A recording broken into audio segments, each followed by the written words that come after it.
오늘 본문 말씀은요. 우리가 아까 나눴듯이 이사야서 40장 31절 말씀입니다. 음, 다 알고 계시는 말씀이죠.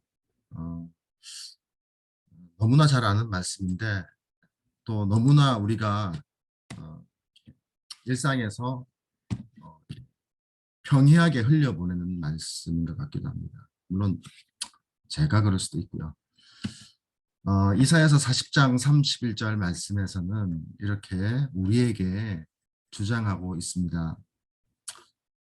오직 제가 세 번역으로 읽어드리겠습니다. 오직 주님을 소망으로 삼는 사람은 새 힘을 얻으리니 독수리가 날개를 치며 솟아오르듯 올라갈 것이요 뛰어도 지치지 않으며 걸어도 피곤하지 않을 것이다. 이렇게 주장하고 계십니다. 그러니까 다른 소망을 두는 것이 아니라 오직 only 주님을 향한 소망을 두는 사람은 새 힘을 얻는다는 겁니다. 근데 이제 그 새 힘이라고 하는 것이 마치 독수리가 확 날개를 치고 올라갈 듯한 새 힘이 주어진다는 겁니다. 그러니까 헌 힘, 그러니까 뭐 기존에 있던 힘이 아니라 하나님께 소망을 두는 사람은 그냥 새 힘이 독수리가 솟구치듯 그렇게 아주 활력 있는 힘이 주어진다라는 겁니다. 또 뛰어도 사실 우리가 뛰면 지치지 않습니까? 이 더위에 조금만 움직여도 사실 땀에 그냥 범벅이 돼버리지 않습니까? 그리고 그렇기 때문에 지칠 수 있는데 말이죠. 또 걸어도 걷는 것만으로도 그냥 아주 그냥 땀에 찌들어서 뭐 견딜 수가 없는 상황입니다. 특히나 이 중부 지방에는 많은 비 피해로 인해서 지금 이 지침이 이 말도 아닌 상황인 것이죠. 예. 그래서 뭐 뛰어도 지치지 아니하고 걸어도 피곤하지 아니하고 이 말씀이 이 피곤에 지치고 더위에 지치고 비에 지친 우리에게 조금 더 이렇게 현실감으로 다가올 수 있을 것 같아요. 그런 상황에서 마치 독수리가 땅의 문제투성이고 또 벗어나고 싶은 문제를 박차고 일어나듯이 독수리가 그렇게 박차고 일어나듯이 그런 새 힘이 우리 가운데 주어지는데 그것은 오직 여호와께 소망을 둔 온리 소망, 하나님께만 소망을 둔 그 소망으로 가능해지는 것이다. 이렇게 성경은 주장하고 있는 것입니다. 어, 사실 힘하면 떠오르는 구약의 인물이 있지 않습니까? 예, 바로 뭐 여러분이 있겠죠. 여러분이 있겠지만 그 믿지 않는 분들도 잘 아는 분이 바로 삼손일 겁니다. 삼손. 삼손이라고 하는 사사. 그분이 기억이 날 겁니다. 음, 삼손은 사사 시대 때의 중요한 인물 중에 한 분입니다. 물론 사실 우리가 성경을 볼 때 삼손을 유명한 스타 플레이어로 띄우는 이제 그런 토대에 있었기 때문에 더 도드라지게 보일 수도 있겠죠. 사실은 성경에서는 동일하게 다루고 계시는데 그분을 우리가 조금 더 친숙하게 받아들이기 때문에 조금 더 중요한 분으로 여길 수도 있겠죠. 그런 것까지 포함해서 제가 통상적인 의미로 말씀드렸습니다. 어찌됐든 사사시대에는 이스라엘 백성들이 뭐 여러분들 다 아시겠지만 저보다 말씀을 더 아시는 분들이 많으시기 때문에 이 모임 가운데는 다 아시겠지만 하나님을 반역하고 또 그것 때문에 하나님께서 징계를 내리시고 그리고 이스라엘 백성들이 부르짖고 돌아오고 또 하나님께서는 그것을 통해서 다시 이스라엘 백성들을 평탄케 하시고 이런 과정들이 반복되게 됩니다. 그리고 그때마다 하나님께서 회복시키는 구원자로 삼으셨던 어떻게 보면 직책을 가지고 있는 중요한 그 리더들이 있는데 그 리더를 우리가 이제 사사, 뭐 저지, 뭐 이제 이런 판사 이렇게 부르는 자들이 있습니다. 심판자. 자, 이제 그런 분들 중에 한 분이 바로 이제 삼손이라는 분 아니겠습니까? 그리고 삼손이 재임했던 시절에도 하나님을 반역하여서 이스라엘 백성들은 블레셋의 지배하에 있었던 상황입니다. 그리고 이스라엘은 참 아이러니하게도 삼손과는 완전 반대로 힘없는 이스라엘로 머물러 있었다는 것이죠. 늘 당했습니다. 블레셋에게. 그러니까 사사 시대에서 사사가 역할했던 그 역할로 보면 굉장히 특이한 케이스입니다. 이 삼손이 재임했던 시대의 사사 시대는요. 왜냐하면 대부분은 여러분 아시겠지만 여인 두보라가 재임했던 때도 큰 승리를 이루고 바로 이스라엘 백성들이 함께 그 드보라에게 주신 하나님의 권능을 가지고 동일한 또 화평을 누렸거든요. 근데 이제 삼손은 굉장히 특이합니다. 자기만 도드라지게 힘이 셌고 자기만 나타나면 그냥 그 자기의 그 바운더리 안에서 이렇게 잠시 일시적인 평화가 선언되었을 뿐이고 아주 구조적인 평화는 실현되지 않았던 굉장히 특이했던 사사시대라고 볼 수 있겠습니다. 그러니까 삼손의 힘과 힘없는 이스라엘 백성의 이 극명한 차이가 도드라지는 시대였다 이렇게 볼 수 있겠습니다. 어찌됐든 유일하게 이스라엘 백성들 중에 유일하게 막강한 힘을 가지고 있는 삼손은 블레셋 사람들의 유일한 두려움의 대상이었던 이스라엘 사람이었다는 것이죠. 자, 그가 어떻게 했는지 너무나 우리는 잘 알고 있지 않습니까? 어린 사자를 마치 어린 양을 찢듯이 찢어버리고 그리고 자신의 아내와 처가를 겁박하여서 수수께끼의 답을 알아낸 그런 블레셋 젊은이들에게 내기를 걸었던 옷을 마련하기 위해서 블레셋 사람을 막 쳐 죽여버리고 이스라엘 백성들에게는 블레셋 사람이 두려움의 대상이 된 말이죠. 그냥 뭐 가가지고 편하게 쳐 죽여버리고 옷을 약탈해가지고 그냥 옷을 던져줘 버리고 또 어쨌든 뭐 파혼이 일어나지 않습니까? 화가 나가지고 아내와 처가를 겁박해서 수수께끼를 알아내니까 화가 나버려가지고 결혼식 혼인잔치를 하는 그 상황에서 그냥 박차고 떠나버린 것이죠. 그래 파혼이 된 거나 마찬가지 아닙니까? 근데 파혼이 됐는데 다시 그 여인에게 들어가려고 하니까 그걸 못하게 하니까 막 화가 나가지고 또 그것 때문에 블레셋 곡식을 망쳐버리고 그로 인해서 자신을 잡으러 온 블레셋 사람들에게 넘겨지게 되고 넘겨지자마자 당나귀 뼈를 가지고 블레셋 사람 1000명을 그냥 그 자리에서 쳐 죽여버리고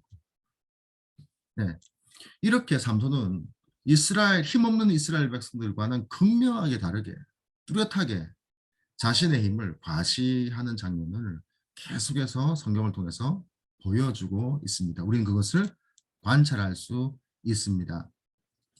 그리고 그 이후에 이제 여인이 없으니까 또 그 블레셋 땅 중에 그 가사라고 하는 지역에 또 창녀의 집에 들러서 이제 하룻밤을 보내고 사사답지 않은 그런 삶을 살아가는 장면 가운데 있는데 그 삼손을 어떻게 하면 죽일까 이렇게 암살 음모를 꾸몄던 블레셋 사람들이 그 성문에 숨어 있게 됩니다.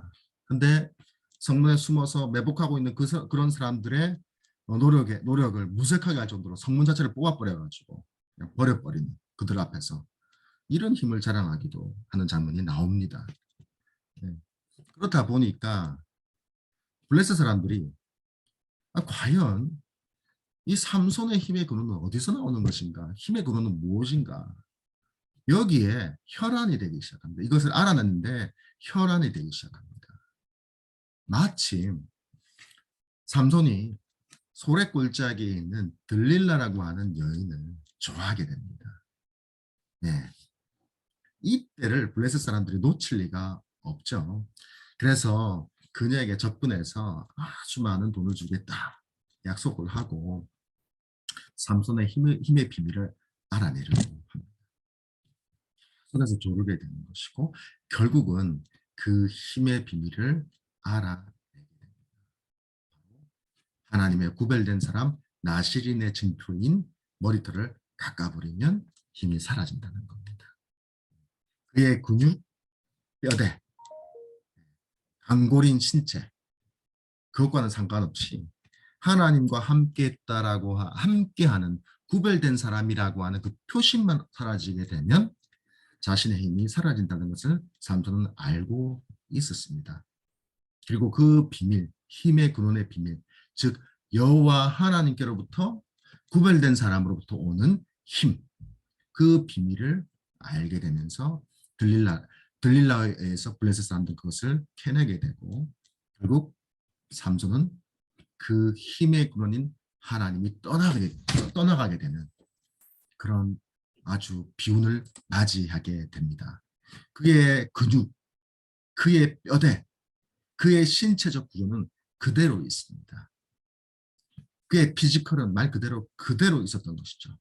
그런데 하나님께서 떠나가시니까 두 눈이 뽑히고 그냥 블레셋에게 노예로서 연자맷돌을 돌리고 심지어는 블레셋인 다곤 신당으로 끌려가서 거기서 제주를 부리고 사람들의 놀잇감이 되고 이방신 앞에서 이방인들 앞에서 조롱을 당하게 되고 모욕을 당하게 되는 그런 수치스러운 장면까지 겪게 되었던 것입니다. 그러나 그의 머리털은 다시 자라났고 여호와 하나님은 그를 바라보고 있었고 그는 그것을 알고 있었습니다. 삼손에게는 이렇듯 당연하게 여겨졌던 힘이었습니다. 그는 태어나고 얼마 있지 않아서부터 하나님의 영이 임했고 나실인으로서의 삶을 살아갔습니다.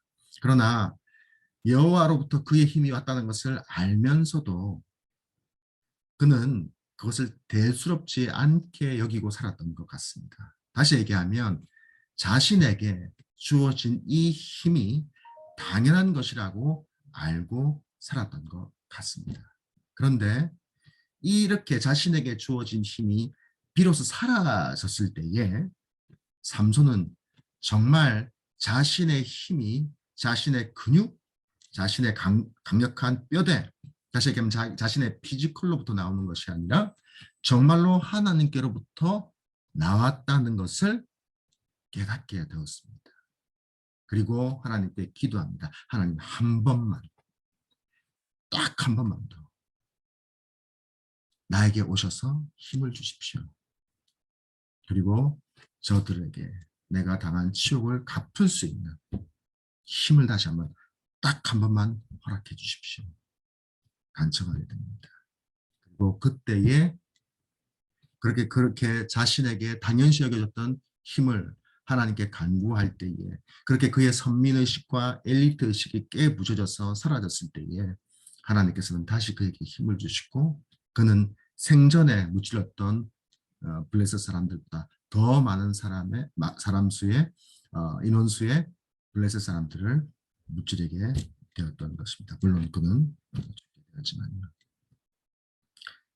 자, 이사야서 40장 31절 말씀에서도 이 삼손의 이야기 가운데 있는 핵심적인 이야기가 주장으로서 우리 가운데 던져지고 있습니다. 하나님께로부터 힘이 나온다. 그 힘은 물리적인 우리의 모든 상황들을 압도하는 힘이다. 그 힘은 닳지도 않는다. 그 힘은 헌 힘이 아니다. 그 힘은 늘 프레시하다. 늘 신선하다. 늘 새롭다. 그렇게 주장하고 계십니다. 오늘 본문의 전 문맥을 한번 제가 받들겠습니다. 28절부터입니다. 너는 알지 못하였느냐? 이것은 마치 삼손과 우리에게 묻는 질문 같습니다. 너는 알지 못하였느냐? 너는 듣지 못하였느냐? 주님은 영원하신 하나님이시다. 땅 끝까지 창조하신 분이시다. 그는 피곤을 느끼지 않으시며 지칠 줄을 모르시며 그 지혜가 무궁하신 분이시다. 피곤한 사람에게 힘을 주시며 기운을 잃은 사람에게 기력을 주시는 분이시다. 비록 젊은이들이 그 젊음으로 피곤하여 지치고 장정들이 맥없이 비틀거려도 자, 이 맥락으로 오늘 본문의 말씀이 우리에게 주장하는 그 본문으로 이어지게 되는 겁니다. 오직 주님을 소망으로 삼는 사람은 다시 얘기하면 젊은이건 나이 드신 분이건 피곤하건 기운을 잃은 사람이건 장정이 아닌 사람이건 상관없이 새 힘을 얻으리니 독수리가 날개를 치며 솟아오르듯 올라갈 것이요. 그래서 뛰어가는 상황이라 하더라도 지치지 않고 걸어가는 상황이라 하더라도 피곤하지 않을 것이다. 물리적인 상황들을 벗어날 수 있는 새 힘이 주어질 것이다 라고 성경은 주장하고 계시는 것입니다. 여러분, 이사야서 40장 31절 말씀에서는요, 삼손에게 또 우리에게 주어지는 힘이 하나님께로부터 나오는 힘이라고 주장하고 있습니다. 이 힘은 물리적인 힘과 같이 근육의 피로와 같이 곧 지치는 헌 힘이 되는 것이 아니라 늘 새 힘으로 우리 가운데 공급된다고 주장하고 계십니다. 왜냐하면 28절에 40장 28절에 말씀하고 계시듯이 하나님은 늘 새로운 분이시기 때문에 그렇습니다. 항상 새로운 분이셨고 항상 신선하게 우리 가운데 계셨던 분입니다. 그것이 바로 하나님의 영원성이라는 것 아니겠습니까? 그 영원하신 하나님께서 영원한 새 힘을 우리 가운데 주실 것이라고 주장하고 계시고 또 그 주장으로 우리를 초청하고 계십니다. 여러분, 모든 것에는 유통기한이라는 것이 있는 것 같습니다. 음식도 유통기한이 있는 것 같습니다. 우유는 제가 보니까 아무리 냉장고에 넣어놔도 이게 한 2주 정도 되면 안 먹는 게 좋은 것 같아요. 네. 물론 이제 장이 튼튼하신 분들은 요거트 대신 드실 수도 있겠지만 대개는 그렇지 못하실 것 같아요. 네. 사람도 마찬가지인 것 같습니다. 예. 나 이렇게 아무래도 제 연배가 들게 되면 조심해야 되는 것 같아요. 저도 뭐 연배가 뭐 그렇게 나이가 죄송합니다. 나이가 얼마 되진 않았지만 제가 40대 초반만 하더라도 저한테 무슨 이렇게 노화가 올까 생각이 들 정도로 저는 그게 상상이 안 됐습니다. 관절이 아프다든지 근육이 빠진다든지 이런 걸 저는 생각을 못했고요. 더군다나 저에게 이 식욕이 쇠퇴할 거라고 하는 생각은 한 번도 한 적이 없습니다. 그런데 이 제가 말씀드리기 좀 죄송하지만 송구하지만 변화가 크니까 요즘에는 먹는 것도 예전만큼 예전에는 뭐 끝도 없이 먹을 수 있었는데 소화기관이 그걸 받쳐주지 못하고요. 예, 그리고 요즘에는 예전만큼 운동량을 소화했다가는 꼭 탈이 나게 되는 것을 경험하게 됩니다. 예, 이게 아무리 운동을 해도 관리를 한다 하더라도 이 사람의 기록도 유통기한이 있는 것 같습니다. 다만 그 기한이 그 기한을 얼마나 늘릴 수 있는지 그걸 관리하는 정도의 수준에 머무를 뿐이지 이게 영원하지는 않다. 이 분명한 것 같습니다. 이처럼 이 모든 만물은 우리가 보는 이 물리적인 세상, 이 3차원의 세상은 시간이 지나면 새 것도 헌 것이 되기 마련인 것 같습니다. 이것을 이제 뭐 물리학에서는 뭐 엔트로피의 법칙 뭐 이렇게 뭐 얘기하시면서 연력학 제2법칙 뭐 이제 이런 얘기를 하시는 것 같습니다. 낡게 된다. 에너지가 이동한다. 높은 곳에서 낮은 곳으로 이동한다. 새 것에서 헌 것으로 가게 돼 있다. 뭐 저는 아주 뭐 구체적인 부분까지는 잘 모르겠지만 대략 뭐 이런 정도의 주장을 가지고 연력학 제2의 법칙을 말씀하시는 것 같습니다. 이게 과학적으로도 증명됐다는 의미겠죠. 그러나 이 법칙을 거스르는 이 법칙을 만드신 분이 있다는 거죠. 이분은 만드신 분이기 때문에 이 법칙 안에 속해 있지 않고 바깥에 계시는 분이십니다. 그리고 그분은 영원하신 분, 영원성을 가지고 계신 분이십니다.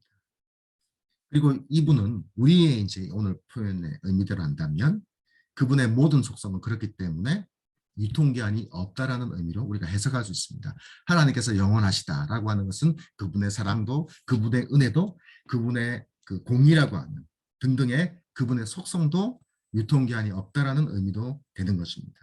그러므로 여러분 그분의 사랑에서 주어진 것이라면 또 그분의 은혜로부터 주어진 것이라면 또 그분의 공의로부터 주어진 것이라면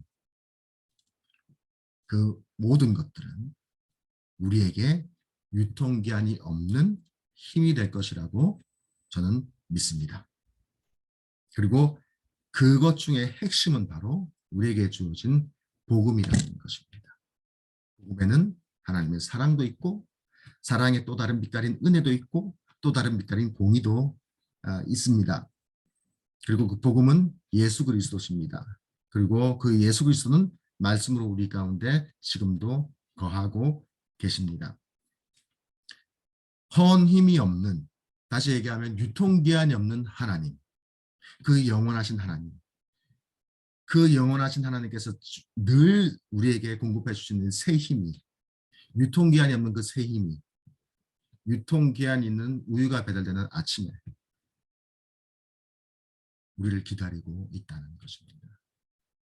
우리가 묵상을 하고 기도하고 하루를 준비하고 나가야 될 이유가 여기에 있다는 것입니다. 일터를 향해 나가야 될 이유가 여기에 있다는 것입니다.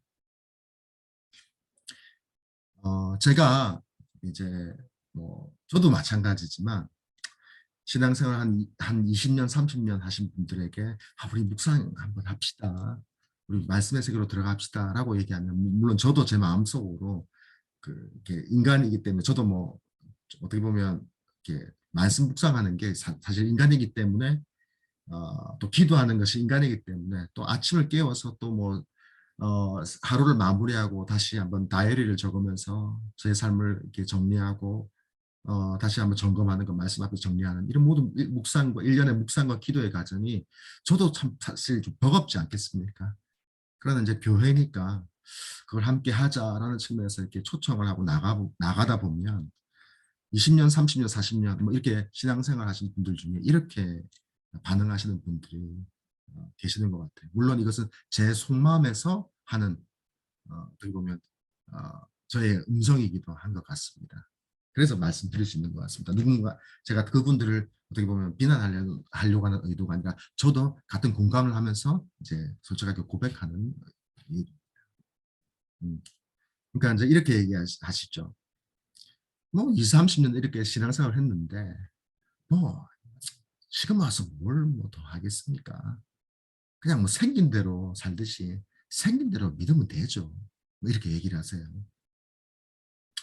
그렇게 말씀대로 그렇게까지 살 필요가 있습니까? 그냥 예배 잘 드리고 헌금 열심히 잘 드리고 하나님 앞에 봉사 잘하면 되고 직장생활 열심히 하고 남들한테 뒤처지지 않도록 모범적인 생활을 하면 되는 것이지. 그 말씀대로 우리가 다 살고 그렇게 할 수 있습니까? 이렇게 얘기를 하죠. 이렇게 그렇게 제가 이런 분들과 대화하다 보면 또 제 속 안에서 나오는 그런 류의 어떤 저의 주장과 이렇게 대면해 보면 마치 신앙생활을 다 한 것처럼 얘기하는 그런 자세가 보인다는 겁니다. 마치 다 믿어본 것 같이 얘기한다는 겁니다. 믿어보니까 그냥 이렇게 믿어도 돼. 말씀 깊이 있게 들어가도 그게 그거고. 이제 이 정도의 어떤 교만함이 있는 것 같아요. 더 이상 기대하는 게 없는 것이겠죠. 그러나 우리는요, 늘 새로워질 수 있다고 성경은 주장하고 계세요.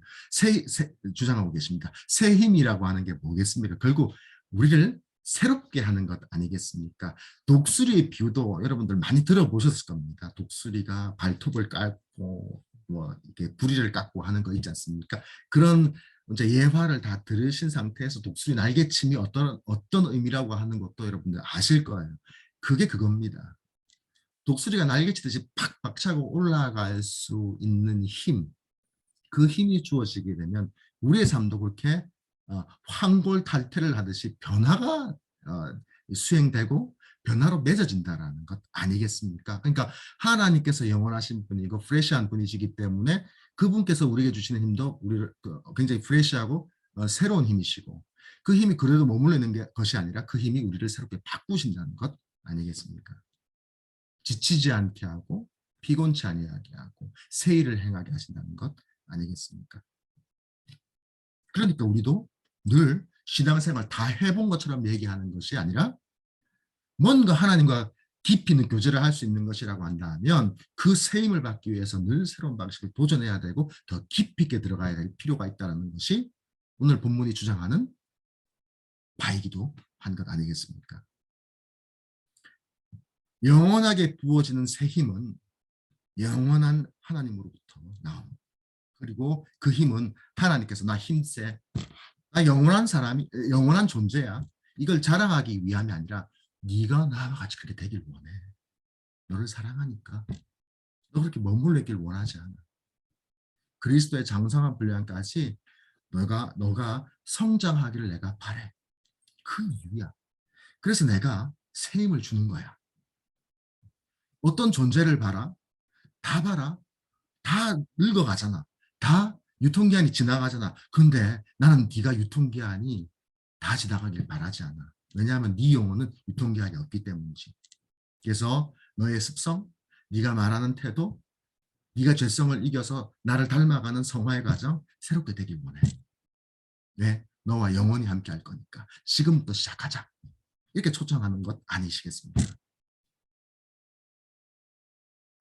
그 초청을 우리가 늘 새롭게 받아들이게 되면 그 셈이 우리에게 주어지게 되고 그날은 우리 평생에 늘 새로운 날로 업데이트 될 것이라는 거죠. 이 사실을 믿고 우리의 묵상을 깨우고 우리의 말씀의 깊이를 깨우고 또 그걸 통해서 우리의 기도의 깊이를 깨우는 새로운 삶이 일어났으면 좋겠습니다. 그리고 그렇게 묵상하고 기도한 대로 우리의 일터에서 그러한 셈으로 펼쳐지는 새로운 성도의 문이 열렸으면 좋겠고 새로운 전도의 문이 열렸으면 좋겠고 새롭게 회사의 구조가 우리를 통해서 바뀌는 역사가 일어나길 소원해봅니다. 개인의 제자도를 뛰어넘어서 공적 제자도로 나가는 일터의 변화, 성화도 일어나기를 바라는 것입니다. 그것은 어디로부터 가능한가? 바로 하나님으로부터 오는 세임, 하나님의 말씀, 그 말씀으로 인해서 기도하는 그 기도의 깊이에서 가능해진다라고 믿습니다.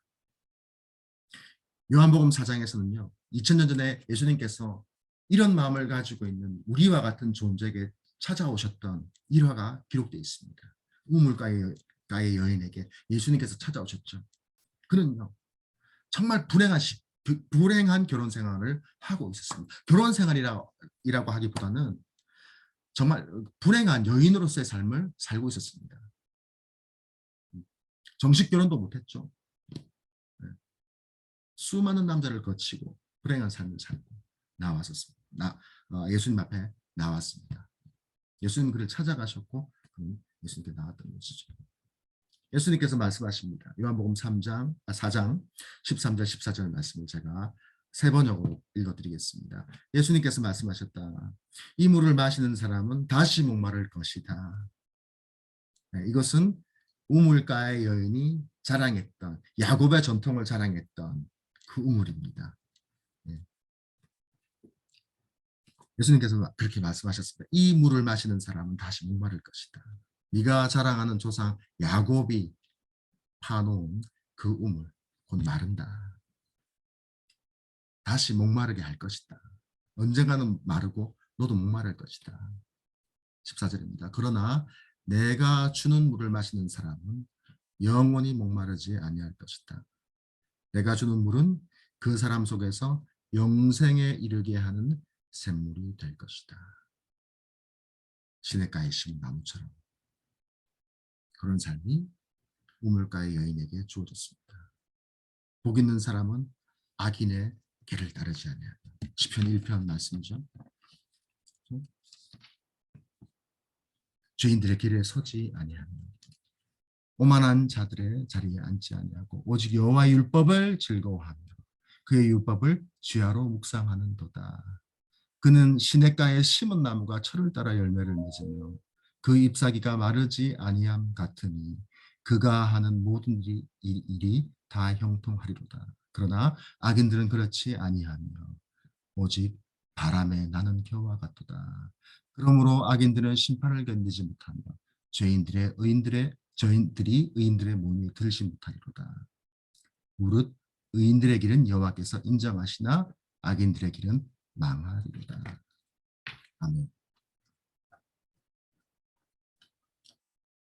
이 말씀이 주장하는 바는 다시 돌아서요. 이사야서로 향해 갑니다. 이사야서 40장 31절 말씀입니다. 오직 주님을 소망으로 삼는 사람은 새 힘을 얻으리니 독수리가 날개치며 솟아오르듯 올라갈 것이요 뛰어도 지치지 않으며 걸어도 피곤하지 않을 것이다. 아멘. 여러분 사랑하는 주님의 성도 여러분, 일도로 부름 받으신 소명자인 여러분, 예수님께서는 우리를 사랑하시는 하나님의 사랑으로서 우리 가운데 거하고 계십니다. 그리고 그분은 십자가의 그 보혈의 은혜로 우리 가운데 임재하셨습니다. 그리고 말씀으로 여전히 우리 가운데 거하고 계십니다. 그렇게 새로 주어진 힘이 우리를 기다리고 있습니다. 우리의 기도를 새롭게 하기 위해서 기다리고 계십니다. 기도한 만큼 그 기도의 제목들이 난무한 일터에서 우리의 일터에서의 그 관계를 구조를 바꾸기 위해서 우리를 그렇게 기다리고 계십니다. 자, 그 초청에 여러분들은 어떻게 답하시겠습니까? 그럼에도 여전히 다 믿은 것처럼 우리가 대답하고 그 자리에 머물러 있기 위해서 안간힘을 쓰겠습니까? 아니면 그 초청에 우리가 기쁜 마음으로 반응하며 아침을 깨우며 말씀의 세계로 나아가 우리의 기도의 깊이를 다하고 우리의 기도를 새롭게 하고 기도의 제목이 새로워지듯이 우리의 일터도 새롭게 되고 우리의 일상도 새롭게 되는 역사를 맛보시는 그 은혜를 누리시겠습니다. 우리에게 주어진 그 기회, 이 삶, 일상, 예, 인생을 새롭게 여시는 역사가 우리 가운데 불같이 일어나기를 기도해 봅니다.